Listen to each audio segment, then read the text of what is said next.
Okay, we just sold our first piece of furniture and we're just so excited. It was beautiful. It was a low 9 drawer dresser. We painted it a deep gray with gold hardware and it was gorgeous. And the girl that bought it from us, she was so excited about it. So it was really fun to deliver that to her. And in exchange for delivering that, she gave us 2 new dressers to redo. And she was happy that we were taking them off her hands for her.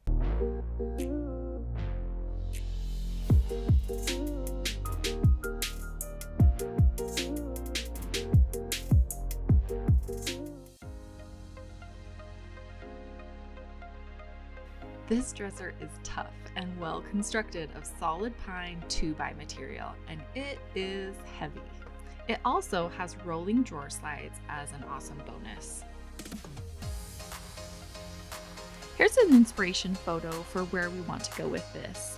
We're going to do a medium stained top with navy blue paint and gold hardware accents. I'm also going to add a more masculine stained base to it. I'm going to start by removing the hardware and the bottom trim piece. These two things especially date this dresser.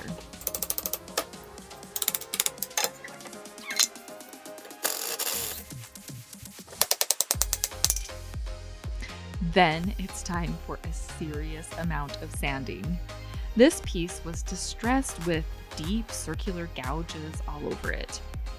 The drawers and body of the dresser, I'm just doing a light sand with 150 grit sandpaper because they're going to be painted. So after the light sand on the drawers, I'm doing a skim coat of wood filler to fill some of those gouges. So if your wood filler is really dry, like mine is right now, I always just add some water and mix it up, and I let it sit, so I'm not quite ready to use it right now, so I thought I'd check it and make sure.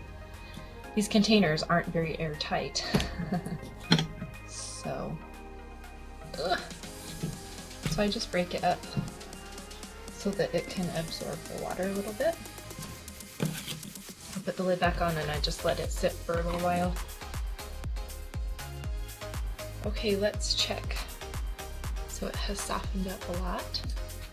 I'm going to pour some of the water back out. All it really needs is to just soften up.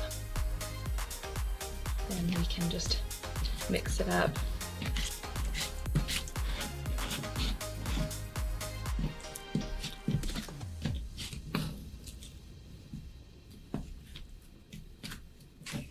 Needs a little bit of mixing,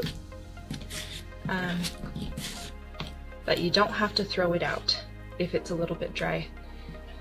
So you don't have to go out and buy new wood filler every time it dries up a little on you.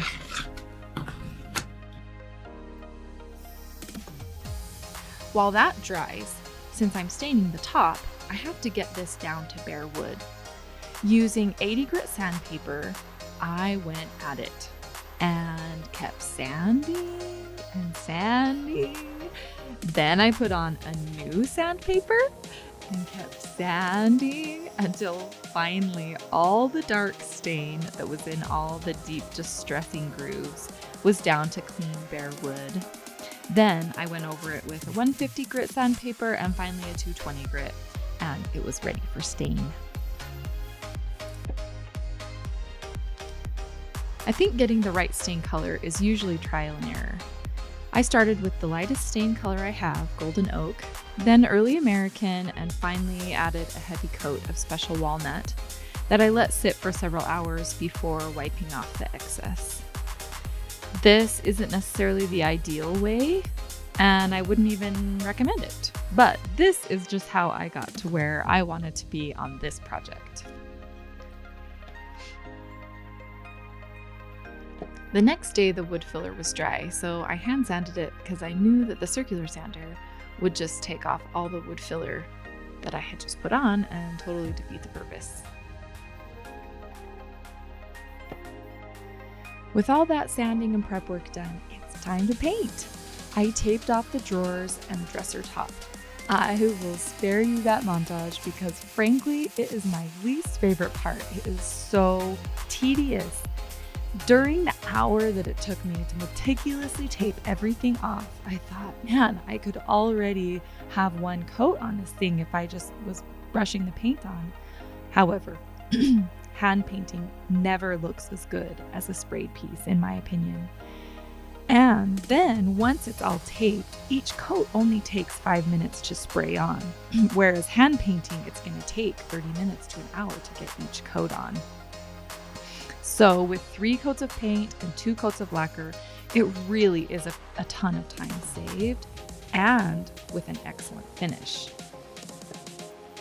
Also, you get the satisfaction of taking off all the tape when you're done.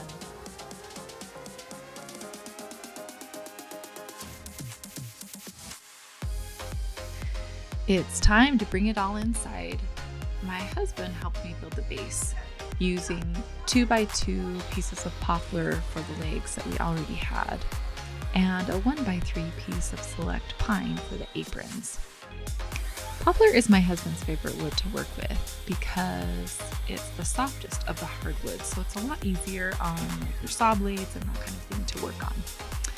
He cut the wood, I drilled the pocket holes, and he attached them all together. He is so meticulous when building things like this. It's always nice to have his help.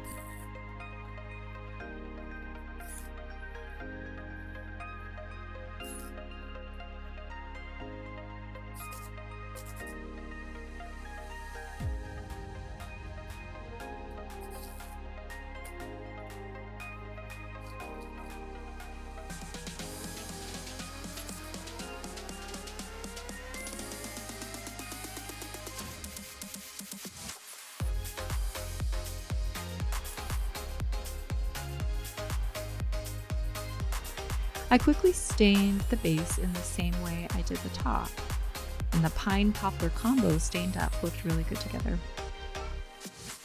I also added a coat of paste wax to the top and let that dry overnight.